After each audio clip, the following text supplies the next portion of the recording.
It looks like it's live. Well, we're hoping that we're live with all of you. Is that up? It's not up? No. Maybe because it starts like it's an event. Yeah. Michael Ching is there. Hi, Michael Ching.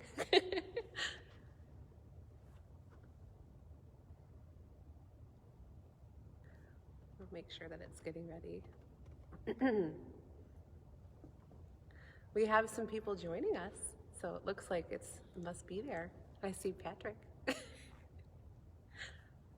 You're on. It says we're on. Awesome. We're so glad. Well, hi, everybody. I'm Jessica Ann Best, and I am so grateful to be here in Buffalo, New York, at the most beautiful and historic Westminster Presbyterian Church. I'm so grateful to be here for Virtually Live with the Savannah Voice Festival and Voice Experience. And we're so glad to be here today. We're going to be talking about fairy tales. So Cinderella. Now, I've been doing a lot of study on Cinderella and how she has had her tale told through time. And do you know that it actually begins with the ancient Greeks? It does. So that makes my family happy because we're Macedonian Greek on my mom's side. And so you can tell from my Greek profile that, I mean, obviously I was meant to sing this role someday, right? But before we get completely started, I wanted to welcome all of you as you're joining and say thank you so much for being here. Thanks, Cheryl Maria, for having me. I'm so grateful for all the work that we've been able to do over the years. Thank you to the Pinellas Opera League for having me. I'm so grateful and thankful to be the person that you chose to sponsor. That's so awesome of you. And we're just gonna have so much fun. I hope that you've enjoyed watching my colleagues this week. Yesterday, you got to hear the incredible Howard Watkins, who I'm so grateful to call a dear friend of mine, talk about Puccini. And hi, Tim, hi, everybody. And you got to hear the wonderful Melanie Spector sing, who was our dear Constance when we did Dialogues of the Carmelites last summer. And tomorrow, you're going to hear about the healing power of music with partners of our hospice, Savannah. So we're so very grateful. And that lecture is at this very same time, 5:30 p.m. And then you're going to hear my dear friend, Peter Lake, and he is going to sing on the guitar coming to you from Florida, which I think has much better weather than we do because it is snowing here in Rochester and in Buffalo. So, well, hopefully that's much better for you, Peter. So I wanted to tell you something. Maybe if you were like me, when you were growing up, your parents read some stories to you. Now, I was very grateful to have, and I am very grateful to have my mom, who is actually here with me today, and my dad, who would read to me every single night, and they would do all of their character voices. And my favorite stories were Princess Aurora in Sleeping Beauty, and I'm pretty sure that my mom read that to me every single day, and Cinderella and Beauty and the Beast. And my brother Greg, who I'm saying hi to as well, he and I really love Beauty and the Beast. In fact, one time we went through a snowstorm all around Rochester to find the video. Remember videos? Yes, thank God for Disney Plus. But anyway, we grew up loving fairy tales. And it was so fun for us because that's really something that brought us to life. And every single culture has told fairy tales throughout time. So starting in ancient Greece, there's actually a story of Cinderella, and it connects to Sappho later on. And in this kind of tale, Cinderella and the character at this moment was bathing in a river. That sounds like something else, another story that you might know. And all of a sudden her sandal gets plucked up and brought in front of this king. And the king is so interested in this that he decides that he has to marry this girl. And of course, later on in the story, they find the woman and she marries him and all becomes well. A lot of stories have the slipper idea, and that is where the actual slipper idea comes in. In our opera Cenerentola, you'll see later, not so much the case. There's something else that identifies her. But that's where we begin with a lot of these tales. So, as I said, you'll notice that every culture has a Cinderella kind of theme or a character. So in Germany, they call her Aschenputtel. In France, she might be called Cendrillon, which is an actual opera, and there's several different tales to that. Here in Italian, we call her Cenerentola. And of course, Cinderella. So she looks a little bit different in every story because there's different ways that she finds the prince or the prince finds her. But something else that we want to talk to you, that I wanted to mention is that I've had the privilege of playing multiple roles in different versions of Cinderella. So I'm finally actually playing Cinderella, but I played the fairy godmother when I was younger, probably in middle school. I played the queen in the Rodgers and Hammerstein's version when I was 20 years old. I've played the stepmother in Into the Woods and the witch, and now I finally get to play the princess, which I think is definitely worth my due as a mezzo. But I wanted to share something with you. You know, we're in quarantine right now. Thankfully, I got to travel a little bit today and be in a bigger space than my home. But I think we could all relate to Cinderella because we all can find Cinderella in ourselves right now. When we first meet her, whatever version of the story that you're familiar with, you meet a young woman that's in a very kind of endless situation, which you may feel right now because you can't go anywhere. Well, Cinderella can't either. And she's very hopeful though. She has been taught gentility and kindness, and she is very, even though she feels that she has to express her melancholy, she still has a lot of cheerfulness and a lot of beauty that still is within her spirit. So I would like for Matt, my friend Matt, that's going to play for me, and I'm so grateful to have him. He's going to play a little bit of the first piece while I'm speaking that we hear when we meet Cinderella or Cenerentola, and that is Una volta c'era un re. And this character is not only called Cenerentola, but because of her gentility, she is called Angelina. And that makes sense, doesn't it? So she's singing in her home when we meet her, and this song, or this aria, is about a king who marries a young girl that's lower than his station, which is a little bit of foreshadowing as we go through the opera and through the tale. So she's stuck in her situation and she's tending to her household. Often we might find that she's sweeping, or she might be cleaning. Maybe she's cleaning off her groceries with Clorox. I don't know. Maybe you are. Maybe you can sing to yourself at that point. And also in this tale, something different, very different. We don't have a stepmother, so there's no Lady Tremaine like there is in Disney. We have a stepfather who is very, very mean, and two evil stepsisters. So that still remains the same in the tale. And these family members are very, very ridiculous characters, and we often find them in opera, opera buffo. So we call them buffo characters. But something that's interesting is that we are bringing a sense of mockery to these upper class people because we are noticing through the opera that true elegance and class is not defined by riches, but by character. So you might even find that to be a common thread today. Now, in Rossini's Cenerentola, like the French tale of Cendrillon, we have the two ideas of surprise and disguise. So instead of the exciting and glamorous fairy godmother that maybe you remember Whitney Houston doing in the early 90s, we actually have another character in this version, and his name is Alindoro, and he's a philosopher and a mentor to the prince. And you also might notice that this character is reminiscent of somebody else because that you find in fairy tales. He comes into Cinderella's home, into Cenerentola's home, and he's dressed as a beggar. And Cinderella, when she meets him, she decides, I really want to help this man. And that's how she finds out. That's why he's sort of testing her to see if she's kind. So what character does that sound like, or what tale might you find that in? That's a little bit reminiscent of Beauty and the Beast. Yes, thank you very much, because I can hear all of you. And I also want to bring attention to the scene that Alindoro comes upon. So Matt's going to play for me some of this music that's very pattern music. Go ahead, Matt. And Cenerentola at this point is getting all of these orders from her stepsisters. So you know how they're piling on their clothes to her and they're calling her, and she's being pulled into all of these different directions because they are ordering her around. So they're very nasty in doing that. So he walks in on the scene and it's really exciting, but it's also super reminiscent of the opera that Rossini wrote the preceding year. What's that opera? The Barber of Seville, right.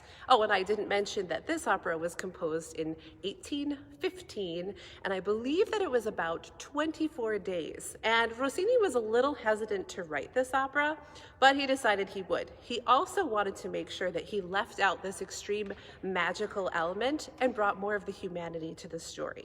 So I found that to be a very interesting piece of information as well.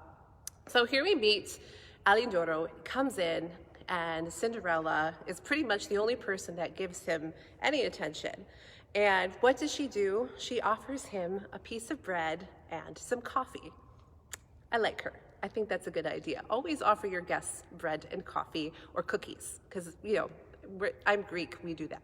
So it's really important that we show hospitality. And here, this is why we find Cinderella to be so kind, because she's really the only person that actually notices this about him. Now later on, I want to talk a little bit about, I want to talk to you about when the prince comes in, because he's going to come in very soon. So that element of surprise and disguise again. So Ramiro comes in dressed as a beggar and meets the family, and he also switches places with his valet, Dandini. Okay, so we have another character that's sort of like, I don't know who you are, but I want to see if people are who they say that they are. And instead of meeting Cinderella at the ball for the very first time, here's where the prince actually meets Cenerentola. They're both equal.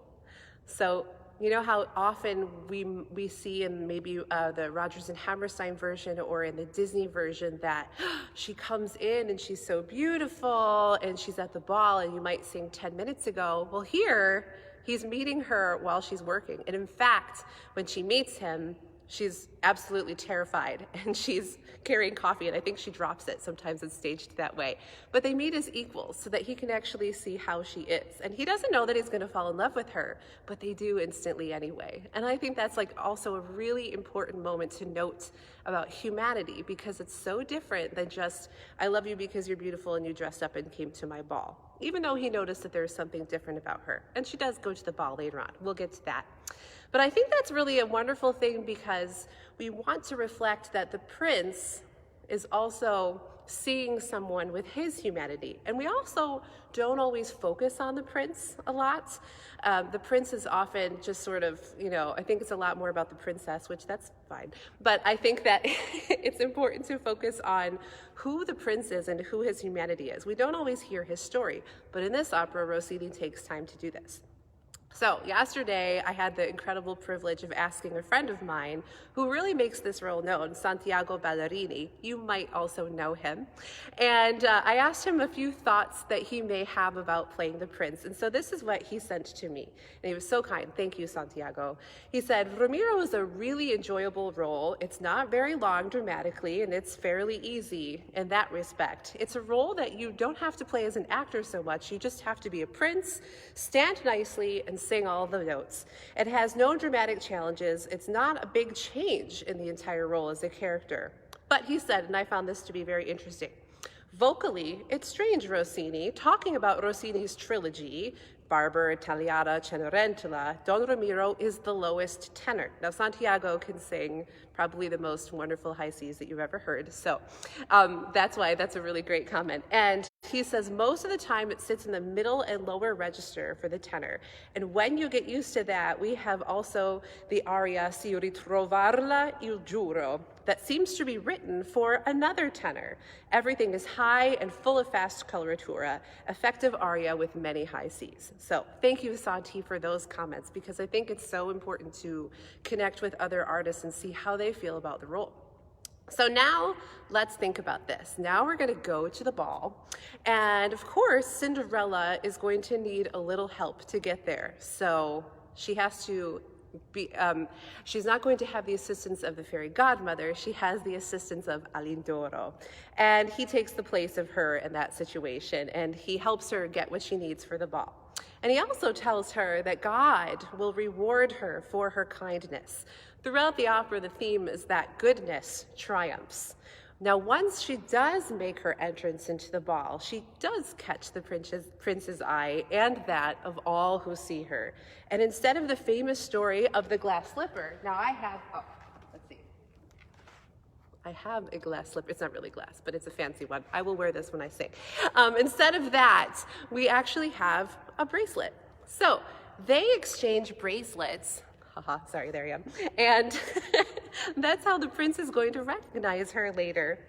And I think that's really important to notice, because in Grimm's fairy tale, you do notice that they identify her by who fits the shoe, and it's kind of an icky situation. Like if you watched Into the Woods, they cut off the stepsisters' toes or the heel to find if they can fit into the shoe. No such case here, and we are a little bit grateful for that.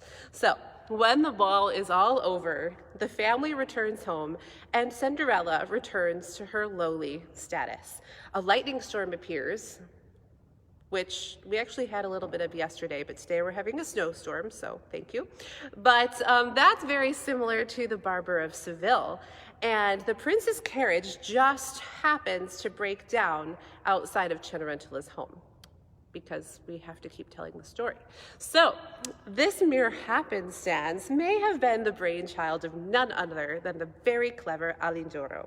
Upon entering the home, the true prince recognizes the bracelet that he gave to Cinderella, and he finds his true bride. Now, the opera ends with a fairy tale wedding, of course. And Cinderella recounts her life story when she sings this very famous aria that you'll hear me do later. No more at the cinders is she, sadly singing a song.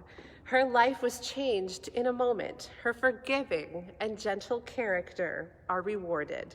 And all she asks is that her stepfather truly recognize her as his daughter. So she forgives everybody who has wronged her, and even in the aria proper itself, you'll hear her say, "No, don't be afraid. Come closer into my arms." And I think the stepsisters and everybody are a little bit taken aback by that, because they're not expecting her. They were expecting what they've sort of doled out, but she still rewards them with kindness. And it's not really Cinderella's outward beauty that changes her circumstance, but is her constant long-suffering and faithfulness to do what is good and right, no matter how much someone or a circumstance has wronged her. Goodness triumphs over all. So I do hope that you've enjoyed this little commentary that we've had about Cenerentola, and that you've learned something about the characters today. And after this, at 6 p.m., I am going to sing some of the pieces from La Cenerentola, from Disney, and from Rodgers and Hammerstein. So I hope that you'll enjoy that. But I want to say, like many viewers in the 1950s, you know that Cinderella, when Rodgers and Hammerstein came on TV, that's actually the medium that it was written for. So while we are quarantined and doing virtually live experiences, you, like audiences many years ago, will hear Cinderella and tales as we continue our lives and understand how to work in this kind of new medium. So think about Julie Andrews singing for the first time all of this wonderful music that's now so timeless and has turned into a Broadway show. And then later, Disney sets also this beautiful tale. And it's really, really interesting to compare how they do that. So I hope you enjoy this. And I do have a few questions that I'm supposed to answer, and then we'll be finished and take a little break and come back. So, do you think, this is questions that I received from the audience, so I want to answer those for you. Do you think that Walt Disney was aware of Cenerentola as an opera when he was planning his film? My guess, because I am a big Disney fanatic, would be yes. If you've ever watched any of the films that are out there, documentaries on Walt Disney, he was absolutely an interested person in all different kinds of storytelling. He did a lot of research. He changed a lot of things because there is a way that Disney presents things. But I know that he would have done a lot of research. And Cendrillon and the tale that we find from the French version of the fairy tale is a little bit closer paired with the German. So Disney really knew what to do to bring about the message the way that they wanted to control it and to bring it to the audiences. So I'm pretty sure that he did know. And the second question is, how do you negotiate all of the melismatic phrases in Rossini's work? Do you breathe or support differently when you are singing a difficult line in this type of music? Well, that I did think about a little bit. I think that as you go through your training, we're always trying to sing in our tube and sing long, luxurious lines and to be calm. And there's different kinds of breaths that we use to achieve colors and to make sure that we are keeping our arpeggio. You know, we always want to maintain that. But I think that when you're singing a very, very long and quick line with a lot of notes, you're aware of singing them very accurately. But it really should be the same training that you've had. So you just have to be aware of sometimes you have to actually be more aware of being bored, even though you have to keep your energy going, because if you tell yourself, oh my gosh, oh my gosh, oh my gosh, then it doesn't work out for you. So in a way, the calmer that your breath is, the easier it is to sing some of these pieces, but you're still maintaining the support. It's actually very interesting. So it's that science plus art that makes this beautiful expression. And with that, I'm going to pause. Thank you so much for being here, and I'll see you very soon in a few minutes with Matt. Bye.